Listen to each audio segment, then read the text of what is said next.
जी सभी प्यारे बच्चे को गुड इवनिंग। आ जाइए बाबू। अथवा से 10 मिनट विलंब हो गया ना, कोई नहीं। लोग आज भी 28 से 30 अच्छे बेहतरीन क्वेश्चंस का लुत्फ उठाएंगे यहाँ और चीज़ों को बारीकी से समझेंगे और सीख करके हम लोग आगे की ओर बढ़ेंगे। तो ये देखते हैं आज के पिटारे से जो हमारा पहला प्रश्न निकलता है। ये पहला प्रश्न हमारा जो है ये अल्फाबेट सेक्टर से आया है। जैसा कि कहा गया है कि सर सबसे पहले काम क्या करो ना कि बाएं छोर से 18 अक्षर तक और फिर उसके दाईं ओर, इसके दाईं ओर 6 लेटर तक पहुंचो। तो ऑलरेडी बच्चे हम देख रहे हैं अपोजिट डायरेक्शन है यानी ऐड होगा। तो 18 और 6 कितने हो गए? 24 हो गए। और ये 24 किधर से जाना है भैया? तो ये 24 लेफ्ट से जाना है और लेफ्ट से 24 किसका वैल्यू होता है बच्चा? तो x का वैल्यू होता है। यानी ऑप्शन नंबर सी इसके लिए सबसे बेस्ट और सबसे सुटेबल आंसर होगा। तो चंदन ने आंसर दिया option number c. Good evening बच्चे सभी लोगों को। देखिए बस सोच विचार करके बनाने वाला प्रश्न है मेरे भाई। किसी विशेष कक्षा के विद्यार्थियों एक पंक्ति में खड़े हैं। यदि किसी विद्यार्थी का क्रम संख्या 51 विद्यार्थियों वाली उस पंक्ति में आरंभ से 23 है तो 51 में से हम लोगों ने बच्चे 23 को देख लिया, ठीक है। तो 11 में से अगर 3 निकालूंगा 8 बचेंगे और 4 में से 2 निकालूंगा 2 बचेंगे, यानी 28 बच्चे शेष बच गए। +1 कर दो मेरे भाई तो ये 29 हो जाएगा। और यही पूछा है तो पंक्ति के अंतिम से उसका क्रम क्या होगा? तो पंक्ति के अंतिम से उसका क्रम 29 होगा। बस रैंकिंग में इतना ही काम करते हैं। वो जो आप लाइन खींचकर बनाते हो ना, वो बेसिक फंडा है, वो सीखने के लिए काम आता है, लेकिन बनाते समय इतना नहीं करते हैं। अच्छा देखिए ध्यान से समझिएगा, ये भी अच्छा क्वेश्चन है। लड़कियों की एक पंक्ति में राजेश्वरी पंक्ति के एक सिरे से 5वां और दूसरे सिरे से 6ठे पे मौजूद है। तो एक से 5वां और दूसरे से 6ठा, तो 6 5 11 में से एक निकल गया। तो बच कितने गए भैया? तो 10 बच गए। यानी ऑप्शन नंबर सी इसके लिए बेस्ट और सबसे सुटेबल आंसर होगा। गुड इवनिंग बच्चे। नेक्स्ट क्वेश्चंस की ओर मूव करेंगे और कहता है किसी विद्यालय के कुल शिक्षकों की सूची में रसायन विज्ञान के किसी शिक्षक को ऊपर से 11वां और नीचे से 32वां स्थान प्राप्त है। तो विद्यालय में शिक्षकों की संख्या कितनी? तो 32 और 10 42 और 1 मेरे भाई 43 हो गया। और 1 की कमी कर देंगे तो 42 हो जाएंगे। 42 किस में दे रखा है बाबू? ऑप्शन नंबर बी में दे रखा है। तो आंसर हमारा ऑप्शन नंबर बी जो है यही इसके लिए सुटेबल और सबसे परफेक्ट आंसर होगा। तो इस लेवल का रीजनिंग आपको करना पड़ेगा। लाइन उन खींचने की जो झंझट है ना, उसको आपको रैंकिंग से हटानी होगी, तभी एग्जाम जो है ना एग्जाम की तरह लगेगा। कहता है मधु ने 29 छात्रों की कक्षा में 11वीं रैंक हासिल की है। तो बताइए टोटल 29 ही छात्र है और उसने 11 रैंक हासिल कर लिया। अब अंतिम से रैंक पूछता है तो ये 8 हो गया और ये 1 हो गया और इसमें +1 कर दिए तो 19 हो गया। यानी उसका रैंक 19वां है मेरे भाई, जो कि ऑप्शन नंबर ए में स्पष्टता देखने को मिल रहा है। वहीं हम नेक्स्ट क्वेश्चंस की ओर मूव करेंगे। एक स्ट्रीट राष्ट्रीय राजमार्ग पर एक पंक्ति में 35 स्ट्रीट लैंप लगे हैं। एक को छोड़कर सभी लैंप जलते हैं, यानी एक लैंप खराब है। 2 स्पून स्ट्रीट लैंप दाएं छोर से 15वां है। तो टोटल 35 में से 15वां खराब है। 35 में से 15वां खराब है, इसका मतलब मेरे भाई 20 वाला बच गया शेष और 20 से +1 जाएंगे तो 21वां हो जाएगा। वही पूछता है बाएं छोर से 2 स्पून स्ट्रीट लैंप का दूरी क्या होगा? तो मेरे भाई ये 21वां होगा, यानी ऑप्शन नंबर ए होगा। नेक्स्ट क्वेश्चन देखोगे, यदि एक लड़के को पता चलता है कि वो लड़कों की पंक्ति में दाईं ओर से 11वें स्थान पर और बाईं ओर से 5वें स्थान पर, तो 11 5 16 1 घट गया, यानी हो गए उस पंक्ति में टोटल बच्चे कितने? 15। तो पंक्ति में कितने लड़कों को शामिल किया जाए ताकि पंक्ति में लड़कों की संख्या हो जाए 29? तो फिर 29 में से 15 को माइनस कर लेंगे और 29 में से 15 को माइनस करेंगे तो बचेगा 14। यानी कि अगर 14 बच्चों को हम और शामिल कर लेते हैं तो हमारा आंसर जो है वो आ जाएगा कितना, तो 29। देखिए विमल जी का आंसर गलत हो गया, अभिषेक का भी आंसर गलत हो गया, तपन का आंसर सही है, पूनम का आंसर गलत है, अतुल का आंसर सही है, सीके ठाकुर का आंसर सही है। बहुत बढ़िया बाबू।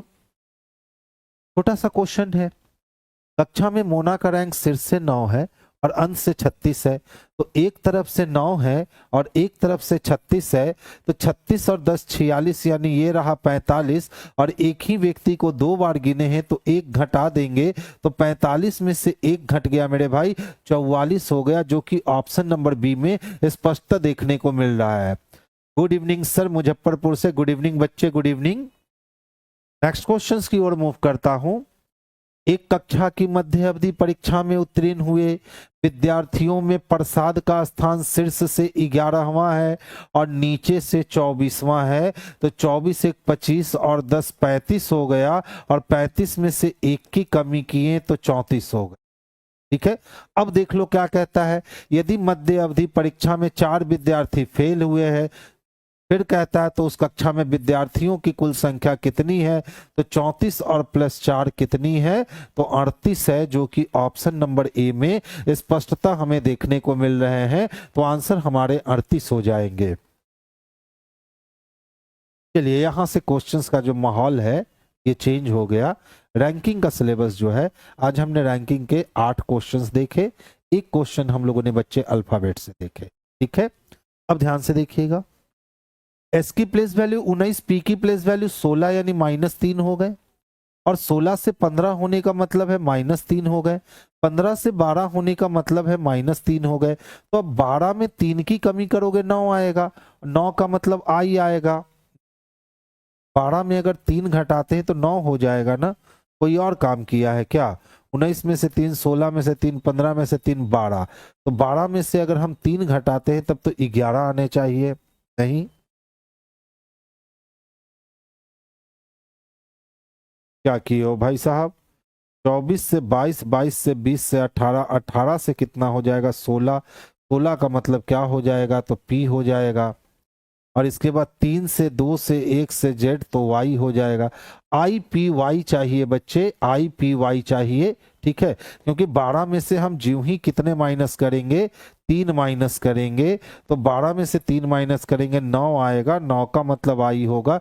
ये वाली ऑप्शन में मिसप्रिंट है, IPY होगा, तो ऑप्शन नंबर बी को सही करके क्या कर लो, IPY कर लो, यही इसके आंसर होंगे। ठीक है, राहुल मौर्य जी गाजीपुर से गुड इवनिंग बच्चे,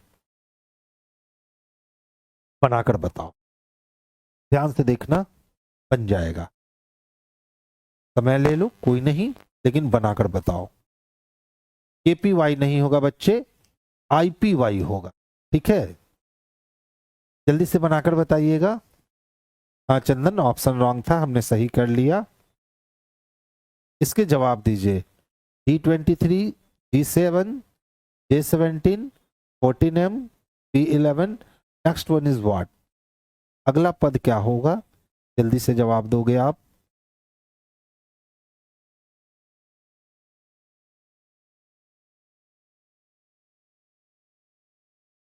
डी, सीके ठाकुर का आंसर आया सी, यानी S8 होगा। ध्यान से देखिए, फंडा है D, G, J, M, P। ध्यान से देखो, फिर से देखो, फंडा है 23, 20, 17, 14, 11। देखिए, डी का अपोजिट W, G का अपोजिट T, J का अपोजिट Q, M का अपोजिट N, P का अपोजिट K। यहां तक तो ठीक है। अब ध्यान देखना, थोड़ा सा बस ध्यान देना था। 4 में 3 जुटा 7, 7 3 कितने 10, 10 3 कितना 13, 13 3 कितना 16, तब तो 16 और 3 कितना 19, यानी S को नीचे होना चाहिए। S को कहां होना चाहिए भाई? नीचे होना चाहिए। और हर बार अपोजिट वैल्यू लेता है, तो एस का अपोजिट वैल्यू एच है और एच की वैल्यू 8 है, यानी कि हमारा 8 और एस आना चाहिए। 8 और एस किस में है? तो ऑप्शन नंबर ए में है। ये छोटे छोटे क्वेश्चंस में अगर गलतियां कर दोगे तो बच्चे काम कैसे चलेगा? एकदम इत्मीनान से बनाने वाला क्वेश्चन था, तो इसीलिए हमने काफी समय दिया था कि बच्चे आप अच्छे से प्रश्न को समझ लो और प्रश्न को समझ करके आप आंसर दोगे। ठीक है, तो इसके आंसर क्या हो जाएंगे? ऑप्शन नंबर ए हो जाएंगे। इसको हम कह सकते हैं कि खूबसूरत क्वेश्चन है, एकदम माइंड ब्लोइंग क्वेश्चन तो नहीं कह सकते हैं, लेकिन हाँ खूबसूरत क्वेश्चन हम कह सकते हैं क्योंकि कॉन्सेप्ट था क्वेश्चन। कहता है ना कि हमारे पास एक श्रृंखला दी गई है और कोई एक है ना बच्चे जो इस श्रृंखला से बाहर है। आपको इस श्रृंखला से बाहर कौन है इसका पता लगाना। चलो समय ले लो, कोई नहीं। 3 है, 5 है, 9 है, 15 है, 26 है, 33 हो गए, 45 हो गए, 59 हो। अब इसी में कोई एक पद जो है ना वो गलत है। आपको सिर्फ ये खोज कर निकालना है कि गलत पद कौन है। तो देखिए, जब भी वो बात करे ना श्रेणी की, सीरीज की, तो सब एक दूसरे से रिलेटेड हो जाता है। और अगर सीरीज की बात ना करे ना तो सारा एक दूसरे से अलग हो जाता है। विनय का आंसर सबसे पहले आया 26 है, टीके जी का 26 है, सकीना 12 में डाउट है। बच्चे आपको बहुत डाउट होता है, डॉट क्लियर कर लो। ठीक है बच्चे, चंदन का भी आंसर 26 है, 12 का भी, यानी मैक्सिमम लोगों के आंसर जो है ना 26 आने लगे। बस संजय जी का आंसर बीच में सी आ गया है। चलिए तो ध्यान से देखेंगे हम लोग। देखो, अगर 3 से 5 जाने हैं बाबू तो 2 बढ़ेंगे क्या? और 5 से 9 जाने हैं तो 4 बढ़ेंगे क्या? 9 से 15 जाने का मतलब 6 बढ़ेगा क्या? और 15 से 26 जाने का मतलब 11 बढ़ा क्या? लेकिन 26 से 33 जाएंगे तो 4 इधर 3 इधर 7 बढ़ गए। अब 33 से 45 अगर हम जाते हैं तो 2 इधर और 10 इधर 12 बढ़ गए। और यहां पे अगर हम जाते हैं तो 14 बढ़ गए। अच्छा, अंतर ध्यान से देखना बाबू, अंतर अगर ध्यान से देखोगे ना बच्चे तो यहाँ 2 का अंतर है, यहाँ भी 2 का अंतर है। इसका मतलब बच्चे यहाँ भी 2 का अंतर होना चाहिए था, तब यहाँ 2 का अंतर आता। और जो ही हम 2 करते तो 6 और 2 यहाँ कितने हो जाते? 8 हो जाते। और 15 और 8 यहाँ कितने हो जाते? 23 हो जाते। और फिर यहाँ पे 2 का अंतर लेते तो यहाँ बच्चे 10 हो जाता और ये 33 अपने आप को बैलेंस कर लेता। यानी यहाँ पे अंतर किस में है? तो भैया 26 जो है ना, यही यहां नहीं होना चाहिए था। ठीक है, वहां क्या होना चाहिए था? यहां बिल्कुल 23 होना चाहिए था। यही इसके लिए सबसे बेस्ट ऑप्शन। अच्छा, रीजनिंग फर्स्ट बार पढ़ रहे हैं? कोई नहीं बच्चे, सीखने के लिए है ना, एकदम सीख लीजिए। ठीक है, आइए ध्यान से देखिएगा। अब पूछता है सर बता दो अगली श्रेणी में कौन है। तो मैं बार बार एक छोटी सी चीज कहता हूं कि हमेशा क्या करोगे ना कि जब भी देखोगे सीरीज बड़ा छोटा होने लगा, इसका मतलब समझ लेना कि वो अल्टरनेट सीरीज।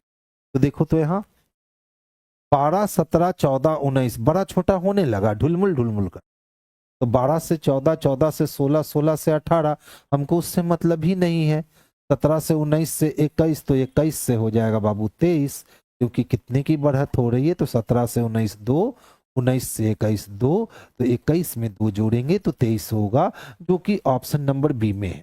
तो हमेशा बच्चे छोटी सी चीज याद रखोगे, जब भी सीरीज बड़ा छोटा होने लगे ना तो फिर बिल्कुल वहीं पे काम कर दीजिएगा। अच्छा, ऑप्शन सही है, हमने गलत कर दिया है। अच्छा, ऐसा भी होता है?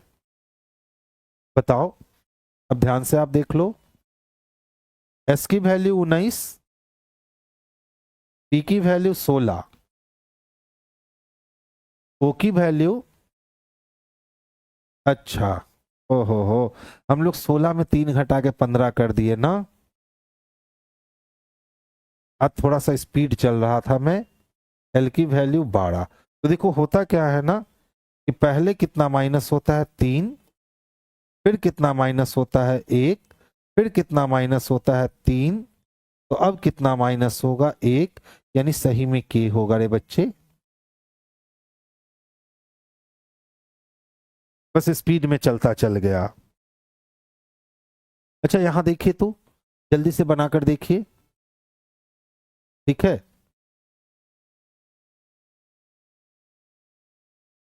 बीपीएससी का एग्जाम हुआ है, उसमें हम क्या बोले, कुछ खबरें अनसुनी सुनी सी आ रही हैं, लेकिन कंफर्मेशन कहीं से नहीं आया है। कुछ बच्चे तो बता रहे थे कि वो एमआर सीट कोई जमा नहीं करने वाला था तो वो घर लेकर के चले आए। तो बिहार में ऐसी घटनाएं होती रहती हैं, ठीक है। तो अभी वहां ध्यान फोकस नहीं करना है। अभी जो हमारा प्राइम काम है कि हमें एग्जाम के लिए अच्छा करना है, तो सबसे पहले बच्चे आज हम लोग उसमें करेंगे। क्वेश्चन लीक हो गया, अभी ये ऑफिशियल नोटिस तो नहीं आई है बच्चे कि क्वेश्चन लीक हो गया, ठीक है। देखिए चंदन ने इस बीच में आंसर भी दे दिया कि सर इसमें 75 जो है ना, यही इसका आंसर होगा, यानी नेक्स्ट टर्म कितने होने हैं, तो 75। तो बाबू ध्यान से देखोगे, 3 था ना, 5 था ना, 9 था, 15 था, 23 था, उसके बाद 33 थे, उसके बाद 45 थे, उसके बाद 59 थे, और नेक्स्ट हम लोग को हासिल करना था। अगर हम ध्यान से देखिए तो 3 से 5 आने का मतलब 2 की बढ़त, और 5 से 9 होने का मतलब 4 की बढ़त। 9 6 कितने हो जाएंगे, तो 15, 15 में 8 जोड़ोगे 23, 23 में 10 जोड़ोगे 33, पहले वाले सीरीज की तरह ही चल रहा है। इसके बाद यहाँ हमने 12 जोड़ा और यहाँ हमने 14 जोड़ दिया, तो अब तो अगला टर्म तय है ना सर, 16 जुटेगा। तो 9 6 15 के लिए 5 हाथ में 1, 5 1 6 1 7, यानी जिन बच्चे ने 75 आंसर दिया ना, उनकी आंसर बिल्कुल परफेक्ट थी, ठीक है। 100% आउट हुआ है सर बच्चे। अभी तक तो 100% वाली कंफर्मेशन हमारे पास नहीं आई है जी, बस जो भी सुने हैं आप बच्चों से ही सुने हैं। अच्छा देख लो बाबू, कहता है अगला क्या होगा, तो भैया सीरीज क्या है, 90 है, 135 है, 180 है, 225 है, 270 है, नेक्स्ट वन इज व्हाट। देखिए थोड़े से धीरे धीरे सीरीज आगे बढ़ रहा है। 90 से 135 जाने का मतलब है कि 45 की बढ़त हो गई, और 80 में से अगर हम 35 घटाते हैं तो फिर से 45 की ही बढ़त हो। 10 में से 5 गया 5, 7 में से 3 4, यहाँ 20 हो गया और 25, यानी फिर यहाँ से 45 की ही बढ़त हो गई। 25 से 70, फिर से 45 की ही बढ़त हो गई। यानी इस बार भी कितने बढ़ाओगे बच्चे, तो 45 ही बढ़ाओगे। तो 5 7 4 11 का 1 2 1 3, यानी टोटल 315 वैल्यू आने वाले हैं। और 315 वैल्यू बच्चे किस में दिख रहा है, तो ऑप्शन नंबर डी में दिख रहा है बाबू। तो आंसर हमारा ऑप्शन नंबर डी है। 20 को एग्जाम है नवल, चलिए बहुत बढ़िया। देखो तो भारी है क्या क्वेश्चन, अल्फाबेट का सीरीज है। 2 में 2 जोड़ा 4 हो गए, फिर 4 जोड़ दिया और फिर 6 जोड़ दिया। तो पहले हमने 2 ऐड किया, फिर हमने 4 ऐड किया, फिर हमने 6 ऐड किया। तो अब तो तय है ना कि सर 8 ऐड करोगे आप, तो 14 में 8 ऐड करोगे 22 होगा ना। 22 एक ही वाले ऑप्शन में सी नंबर में दे रखा है, तो आंसर भी हमारे बच्चे कौन हो जाएंगे, तो ऑप्शन नंबर सी होगा, जो इसके लिए सबसे परफेक्ट और सबसे सुटेबल आंसर हो। नेक्स्ट क्वेश्चंस की ओर मूव करेंगे। ध्यान से देखिएगा, समझिएगा चीजों। दिए गए पैराग्राफ को ध्यानपूर्वक पढ़ना है और आपको प्रश्न का उत्तर देना। राम अपने घर से निकलकर सीधा 5 किलोमीटर चला। अब देखिए कोई भी डायरेक्शन नहीं दिया हुआ है, तो आपको जैसे मन है वैसे बना सकते हो। राम अपने घर से निकल के मान लो ये सीधा चला कितना 5, फिर दाईं ओर मुड़ता है और मुड़ने के बाद चलता है कितना 8 किलोमीटर, फिर बाईं ओर मुड़ता है और कितना चलता है तो 2 किलोमीटर। कहता है चलकर दुकान ए पर पहुंच गया, नहीं यहाँ दुकान ए, ठीक है। वहां से वो पुनः दाईं ओर मुड़ करके यानी नीचे जाता है और चलता है कितना 2 किलोमीटर। फिर वो अपने दाएं मुड़कर 7 किलोमीटर दूरी तय करता, तो अपने दाएं मुड़कर फिर 7 किलोमीटर दूरी तय करता है और दुकान बी पे पहुंच जाता है। चलो बहुत बढ़िया। राम के घर से दुकान ए तक पहुंचने के लिए तय की गई कुल दूरी कितनी है, तो देखिए ध्यान से समझिएगा, यहाँ पे धोखा मत खाइए, ठीक है। यहाँ धोखा मत खाइएगा। यहाँ राम के घर से दुकान ए तक पहुंचने के लिए तय की गई कुल दूरी, यानी ये हम लोग को ये नहीं निकालना है, याद रखोगे, ठीक है। ये कब निकालना होता, ये हम तब निकालते जब वो दोनों स्थान के बीच की न्यूनतम दूरी मांगता, तब हम लोग हाइपोटेनियस निकालते। लेकिन उसने क्या बात करी है, तय की गई कुल दूरी, तो तय की गई कुल दूरी पहले वो सीधा 5 चला था, फिर वो 8 चला था और फिर वो 2 चला था। 8 2 10 और 10 5 कितना चला था? तो 10 5 15 चला था। तो आंसर हमारा 15 हो जाएगा, जो कि ऑप्शन नंबर ए में स्पष्टता हमें देखने को मिल रहा है। तो आंसर हम लोग बच्चे ऑप्शन नंबर ए को कर ले। हाँ, अगर वो तय की गई दूरी ना मांगकर कहता कि घर से दुकान ए तक की मिनिमम दूरी कितनी है, तब हम लोग ये हाइपोटेनियस निकालते और तब 80 80 64 और 37 37 49 करके रूट अंदर बंद कर देते। ठीक है, राहुल है हम सर। अरे बच्चा, तेरा नाम तो लिखा हुआ आ ही रहा है कि तू राहुल है। अब ध्यान से देखो, जॉन और जॉनी दो लोग हैं ना बच्चे, उत्तर की ओर मुख करके एक बिंदु पर खड़े थे। जॉन सुबह जेनी से अलग होकर 15 मिनट में 3 किलोमीटर पश्चिम चला, तो वो 15 मिनट में 3 किलोमीटर पश्चिम चल लिया। उसके बाद वो 25 मिनट में 4 किलोमीटर दक्षिण चल लिया और 25 मिनट में वो 4 किलोमीटर दक्षिण चल लिया। क्लियर है? कहता है जॉन से मिलने के लिए जेनी को न्यूनतम कितनी दूरी तय करनी होगी। तो अब जॉन से जेनी को मिलने के लिए न्यूनतम दूरी जो है ना, वो ये तय करनी हो। तो देखो, तो एक 3 है, एक 4 है, तो ट्रिपलेट के रूल से ये 5 होगा क्या? तो आंसर हमारा ऑप्शन नंबर ए हो गया। इसमें ज्यादा मेहनत करने की कोई जरूरत थी ही नहीं। ठीक है, तो आंसर हम लोग बच्चे क्या कर लिए? ट्रिपलेट के रूल से। और अगर ट्रिपलेट नहीं याद है तब तो फिर आपको क्या करना होगा?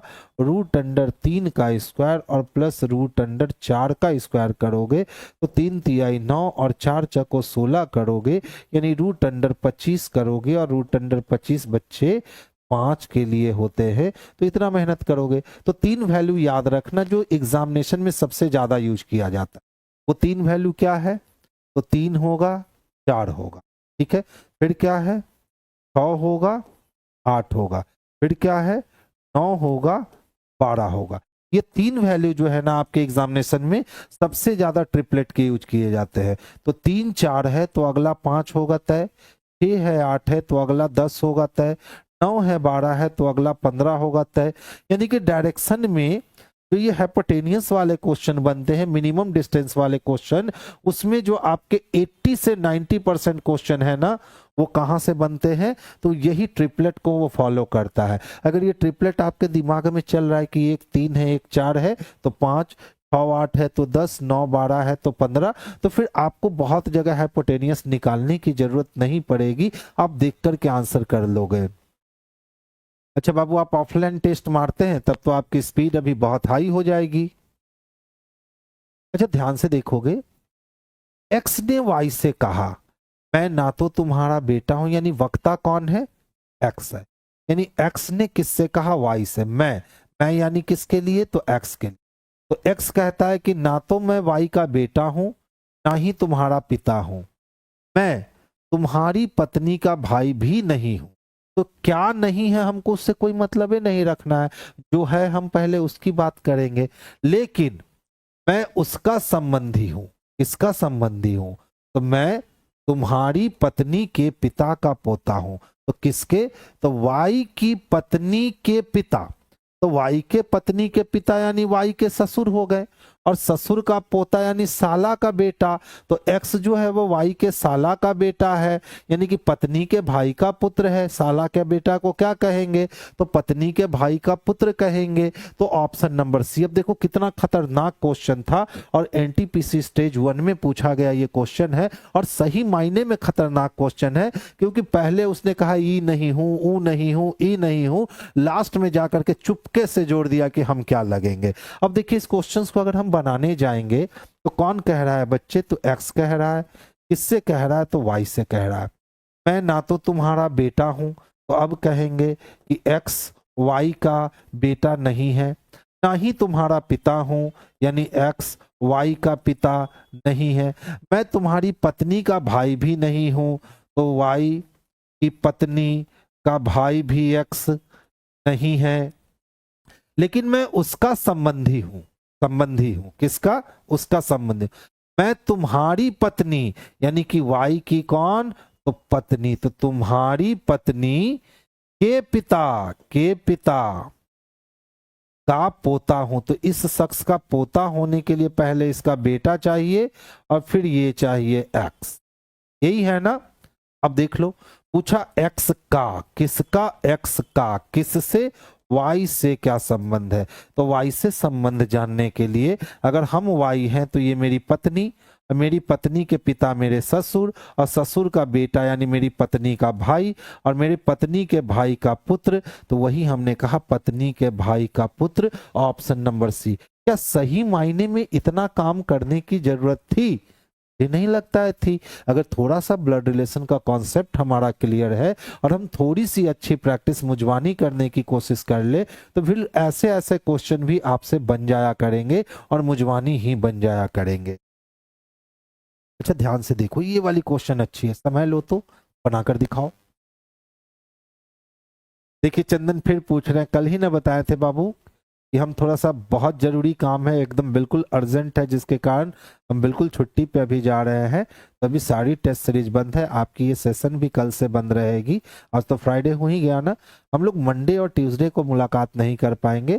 वेडनेसडे यानी 16, 17, 18 तारीख को मैं पटना वापस लौट के आऊंगा और 18 तारीख से ही आपकी क्लास स्टार्ट हो जाएगी और आपके सेशन 20 तारीख से स्टार्ट हो जाएंगे यानी नेक्स्ट फ्राइडे। ठीक है, जल्दी से नोट डाउन कीजिए। 20 तारीख से शाम के 5 से 6 रीजनिंग चलेगी।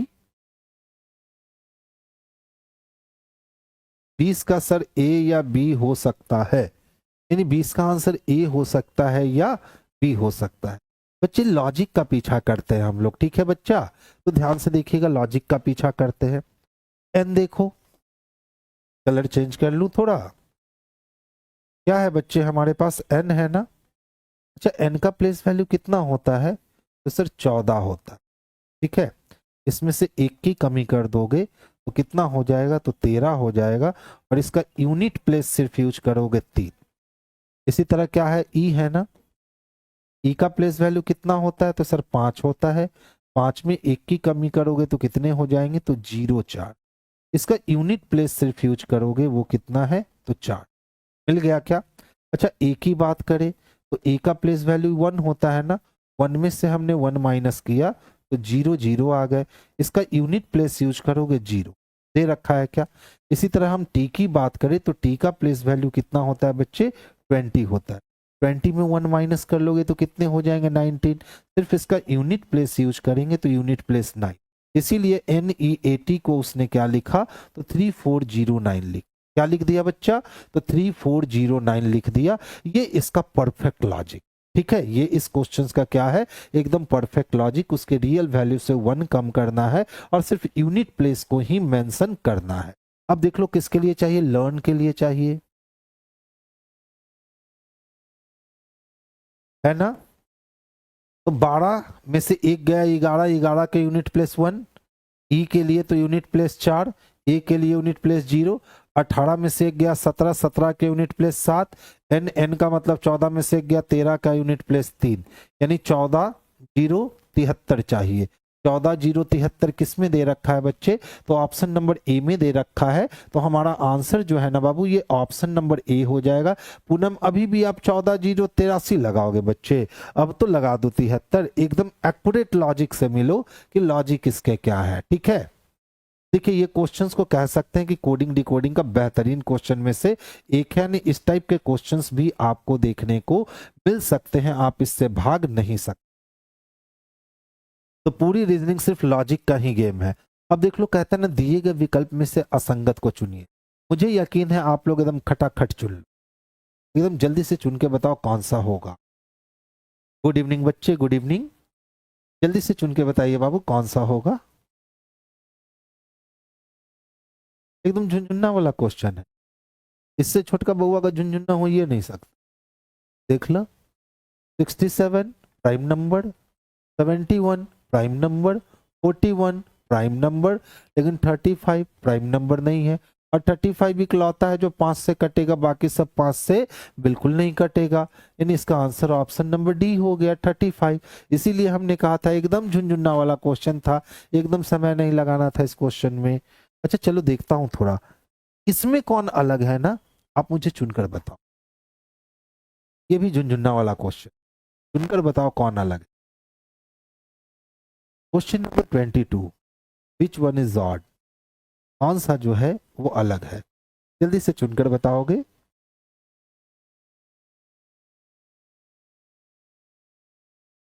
आंसर देंगे बच्चे।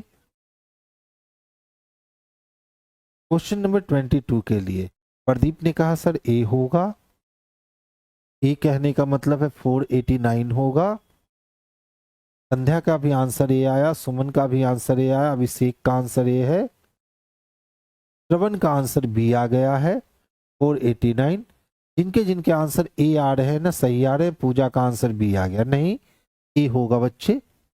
अब सवाल उठता है सर क्यों ए होगा, तो देख लो 5 का मल्टीपल, 5 का मल्टीपल, 5 का मल्टीपल, या कह सकते हैं कि वो तीनों इकलौता है जो 5 से पूरी तरीके से विभाजित हो जाएगा, लेकिन ये बंदा कोशिश भी करोगे तब भी 5 से विभाजित नहीं हो सकेगा। यानी 489 जो है ना बच्चे अदर से डिफरेंट है, तो आंसर हम लोग ऑप्शन नंबर ए लगा लेंगे। बिल्कुल राजेश जी, 5 से नॉट डिविजिबल।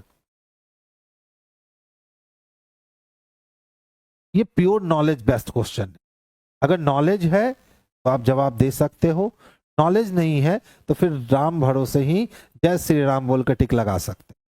तो जल्दी से देखूं थोड़ा आपका नॉलेज।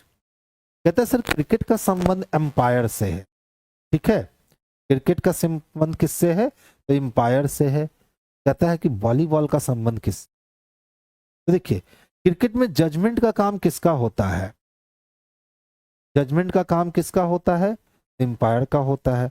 तो इसी तरीके से वॉलीबॉल में जो जजमेंट का काम होता है वो किसका होता है, ध्यान से, सर्विस, रेफरी, एम्पायर, खिलाड़ी।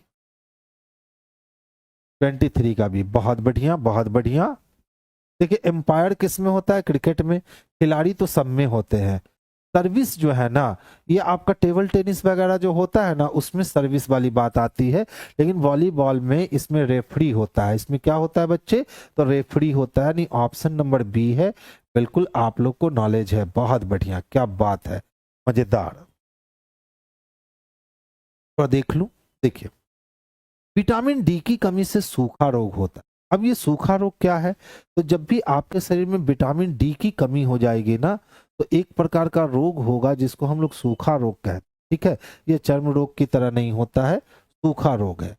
अब कहता है इससे संबंधित आपको एक विकल्प का चयन करना है कि जिस तरह से विटामिन डी की कमी से सूखा रोग होता है, उसी प्रकार इसमें से कौन 4 ऑप्शन है जिसमें से एक उसके जैसा रिएक्ट करेगा। 24 का आंसर सी और बी आ रहे हैं। 24 के आंसर कितने आ रहे हैं, तो सी और बी आ रहे हैं। अब देखिए विटामिन डी की कमी से सूखा रोग होता है, तो क्या जीवाणु की कमी से हैजा होगा, नहीं, जीवाणु के कारण हैजा हो, खत्म। अच्छा बताइए, विटामिन सी की कमी से थायराइड थोड़ी ना होता है, ठीक है, विटामिन सी की कमी से थायराइड नहीं होता है, ये भी खत्म हो गया। एस्पिरिन जो है वो दर्द में आराम देने के लिए होता है, खत्म हो गया। लेकिन अगर आपके ब्लड में आयरन की कमी है ना, यानी लौह तत्व की कमी है, तो आपको एनीमिया हो जाएगा, यानी खून की कमी हो जाएगी, जो महिलाओं में ज्यादा पाई जाती है, खून की कमी। तो आंसर बच्चे कौन हो जाएंगे, तो सी हो जाएंगे। जिस प्रकार विटामिन डी की कमी से सूखा रोग होता है सर, उसी प्रकार आयरन की कमी से अनीमिया रोग होता है। बनाकर दिखाओ भैया, क्वेश्चन तो ये भी अच्छे हैं। दिमाग लग गए तो 10 सेकंड इनफ है, दिमाग नहीं लगे 30 सेकंड में तो कर ही लो। जल्दी से जवाब देकर बताओगे।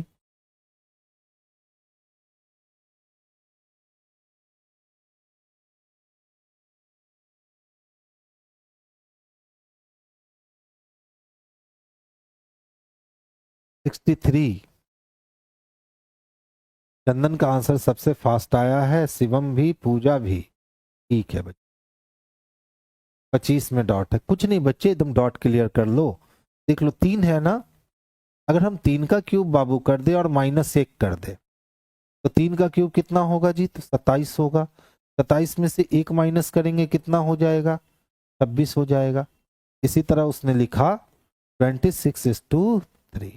ठीक है, तो अब देखो क्या है हमारे पास, डैश इज टू 4 दे रखा है, तो क्या कर दोगे बच्चे, तो 4 का क्यूब कर दोगे और 1 माइनस कर दोगे, तो 4 का क्यूब बाबू 64 होता है ना, 1 की कमी कर लोगे तो कितने हो जाएंगे, तो 1 की कमी करने पर से 63 हो जाएंगे, यानी इस वाले प्लेस में 63 चाहिए, जो कि ऑप्शन नंबर सी में हमें स्पष्टता देखने को मिल रहा है। तो आंसर बच्चे हम लोग ऑप्शन नंबर को करेंगे, जो बेस्ट और सबसे सुटेबल आंसर।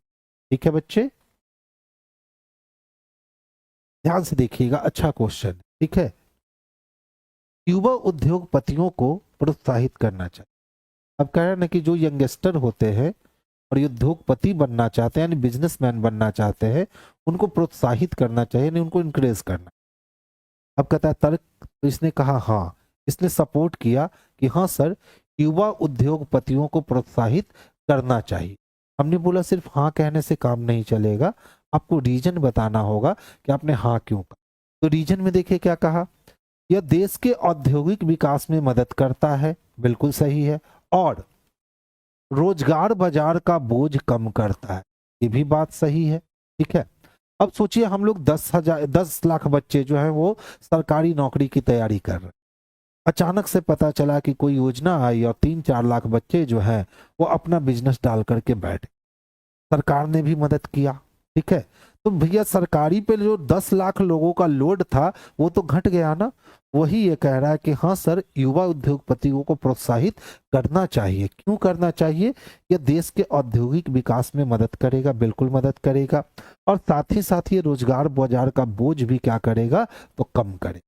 दूसरा कहता है नहीं सर, बिल्कुल सपोर्ट नहीं करना चाहिए, उनको प्रोत्साहित नहीं करना चाहिए युवा को। क्यों, वे अनुभवी नहीं है और नुकसान कर सकते। तो हम नकारात्मक सोच रहे हैं ना, कि काम शुरू करने से पहले ही उसकी त्रुटि निकालना स्टार्ट कर दिए। तो 1 नंबर तो सही था, लेकिन 2 नंबर जो था ना वो एकदम 100%। तो देखिए, तो 1 नंबर बच्चे किस में दे रखा है, तो ऑप्शन नंबर बी में दे रखा है बाबू। तो आंसर हमारा ऑप्शन नंबर बी जो होगा यही परफेक्ट और सुटेबल आंसर होगा। ध्यान से सुनिएगा, बहुत अधिक दर्दनाशक यकृत को प्रभावित करता है, यानी अगर आप बहुत ज्यादा दर्द खत्म करने वाली दवा खाते हो, जैसे सर में दर्द हुआ जाके दवा ले लिए, देह हाथ दर्द हो रहा है आप दवा ले लिए, तो जब आप बहुत अधिक दर्दनाशक दवा का यूज करते हो ना, तो वो आपके किडनी को प्रभावित कर सकता। बहुत ज्यादा दर्द की दवा खाओगे तो वो आपके किडनी को क्या कर सकता है, तो प्रभावित कर सकता। अब देखो तर्क क्या कहता है, हाँ, सभी छोटे दर्दों के लिए हमें दर्दनाशक से दूर रहना चाहिए, बिल्कुल सही है।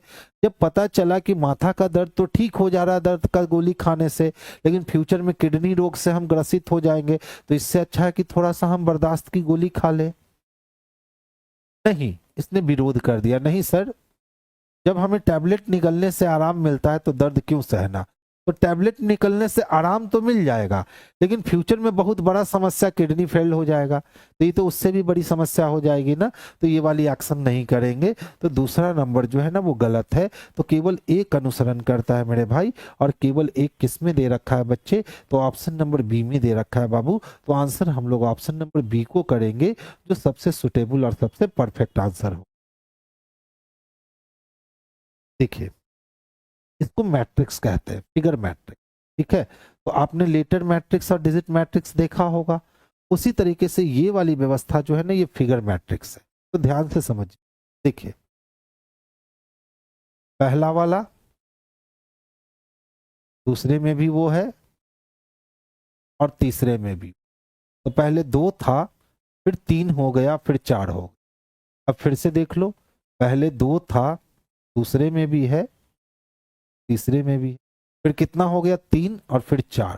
देख लो, पहले वाला तो रहेगा ना, ठीक है, ये कहीं जाने वाला नहीं है। अब यहाँ 3 है, तो अब यहाँ कितने हो जाएंगे, तो 4 हो। ये वाली आकृति किसमें, तो सी। ऑप्शन नंबर सी इसके लिए सबसे परफेक्ट और सबसे सुटेबल आंसर है। तो इसको बच्चे हम लोग फिगर मैट्रिक्स कहते हैं।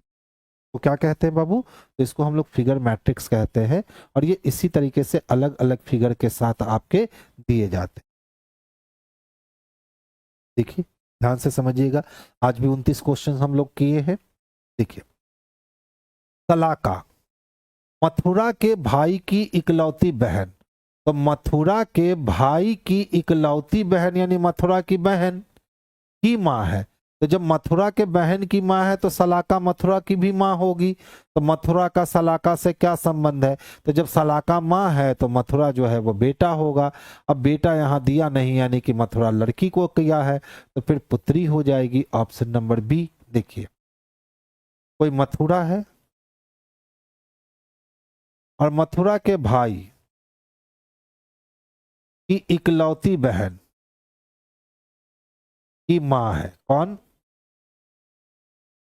नहीं बच्चा, यहाँ पुत्र ही कहना चाहिए था, क्योंकि यहाँ इसके भाई की इकलौती बहन। अब कहता है मथुरा का सलाका से क्या संबंध, मथुरा का सलाका से। तो देखिए, पुत्री तब हो सकती है जब ये दोनों शख्स जो है ना, ये दोनों शख्स जो है, ये दोनों शख्स सेम हो। ठीक है, तो मथुरा के भाई की इकलौती बहन मथुरा खुद हो गई, और मथुरा की ही माँ सलाका हो गई। तो सलाका जब इनकी माँ हो गई तो मथुरा इसकी पुत्री हो गई। तो पुत्र हमारे पास ऑप्शन में था नहीं, तो इस कंडीशन में हम लोग पुत्री को ही आंसर करेंगे, जो कि सबसे परफेक्ट और सबसे सुटेबल आंसर। ठीक है, तो देखिए आज का सेशन हम चाहेंगे यहीं पे आज हम विराम लगाते हैं।